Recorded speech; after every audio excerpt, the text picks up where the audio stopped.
Assalamualaikum warahmatullahi wabarakatuh. Perkenalkan, nama saya Rahma Lutfiah Fatih dari kelas 11 MIPA 3 nomor absen 29. Dalam video ini saya akan membahas identifikasi reaksi pembakaran hidrokarbon. Tujuan pembelajarannya adalah mengidentifikasi reaksi pembakaran senyawa hidrokarbon dan mengetahui dampaknya bagi lingkungan. Hidrokarbon merupakan suatu senyawa yang terdiri dari unsur karbon dan unsur hidrogen. Seluruh hidrokarbon memiliki rantai karbon dan atom-atom hidrogen yang berikatan dengan rantai tersebut. Istilah tersebut digunakan juga sebagai pengertian dari hidrokarbon alifatik. Sebagai contohnya adalah metana atau gas rawa, merupakan hidrokarbon dengan suatu atom karbon dan 4 atom hidrogen, CH4. Sedangkan etana merupakan hidrokarbon lebih terperinci, sebuah alkana, yang terdiri dari 2 atom karbon bersatu dengan sebuah ikatan tunggal. Masing-masing mengikat 3 atom karbon, C2H6, dan propana merupakan hidrokarbon yang memiliki 3 atom, dan seterusnya dengan rumus struktur CnH2n+2, di mana merupakan banyaknya atom karbon hidrogen. Senyawa hidrokarbon memiliki 2 jenis utama, yaitu 1. Hidrokarbon alifatik. Senyawa hidrokarbon alifatik adalah senyawa hidrokarbon yang didasarkan rantai atom karbon C tanpa adanya cincin benzena dan dapat bersifat jenuh maupun tak jenuh. Senyawa hidrokarbon alifatik berdasarkan ikatan rangkapnya dibedakan menjadi alkana, alkena, dan alkuna. Alkana adalah senyawa hidrokarbon yang terdiri dari ikatan kovalen tunggal tanpa adanya ikatan rangkap. Ikatan kovalen tunggal membuat alkana menjadi hidrokarbon yang jenuh karena setiap atom karbonnya terhubung ke 4 atom lainnya. Contoh senyawa alkana adalah metana, etana, propana, dan butane. Alkena adalah senyawa hidrokarbon tak jenuh yang memiliki setidaknya 1 ikatan rangkap karbon. Ikatan rangkap tersebut membuat alkena menjadi senyawa yang lebih reaktif dibanding alkana. Contoh senyawa alkena adalah etana, propena, butena, pentena, heksena, heptena, oktena. Alkuna adalah senyawa hidrokarbon tak jenuh yang memiliki 1 atau lebih ikatan rangkap hidrokarbon. Adanya ikatan rangkap membuat senyawa alkuna lebih reaktif daripada senyawa alkane dan lebih stabil. Contoh senyawa alkuna adalah etuna, propuna, butuna, pentuna, heksuna, heptuna, oktuna, nonana, dan dekuna. Senyawa utama hidrokarbon yang kedua adalah hidrokarbon aromatik. Senyawa hidrokarbon aromatik adalah senyawa hidrokarbon yang memiliki cincin benzen atau cincin datar yang tumpung tindih. Istilah aromatik menunjukkan adanya cincin stabil atau cincin benzena yang memberikan sifat berbeda dan unik pada suatu molekul. Senyawa hidrokarbon aromatik biasanya bersifat nonpolar dan kurang reaktif sehingga berguna sebagai pelarut industri senyawa nonpolar. Praktikum pembakaran senyawa hidrokarbon. Alat dan bahan yang dibutuhkan adalah lilin, korek api, piring, sendok, gula, garam, tepung terigu, dan gelas. Langkah-langkahnya: 1. Siapkan alat dan bahan yang dibutuhkan. 2. Nyalakan lilin menggunakan korek api dengan lilin diletakkan di atas piring. 3. Kemudian ambil gula, garam, tepung terigu menggunakan sendok kemudian bakar di atas lilin yang menyala. Lakukan satu-satu dengan cara bergantian. Pada pembakaran tepung, letakkan gelas di atas tepung terigu pada saat pembakaran agar didapatkan uap air dari pembakaran.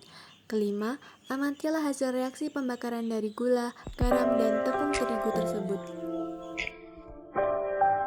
Gambar sebelah kiri adalah sebelum gula mendapatkan reaksi pembakaran, sedangkan gambar di sebelah kanan adalah setelah gula mendapatkan pembakaran.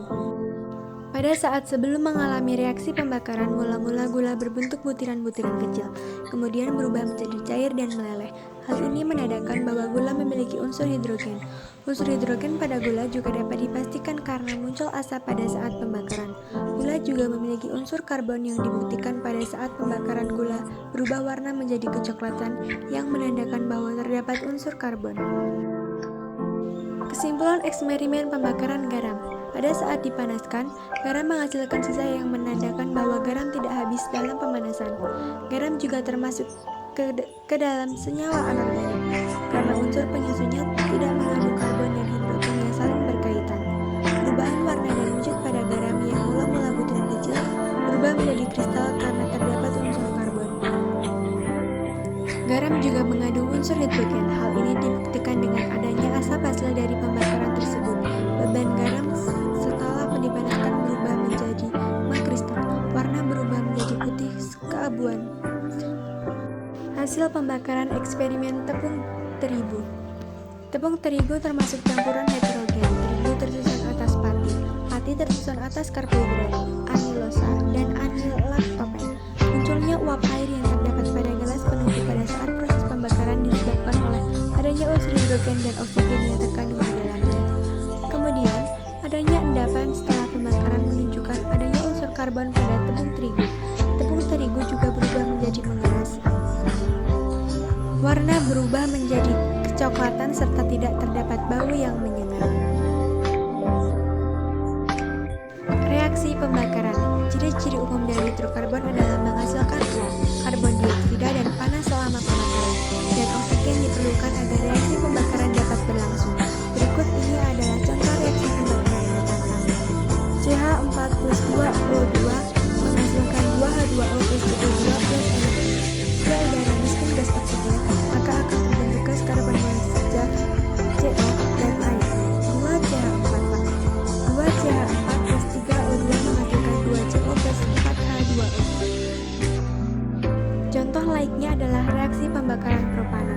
C3H8 plus 5O2 plus 4H2O plus 3CO2 plus energi. CnH2n plus 2 plus 3n plus 1 2O2 menghasilkan n plus 1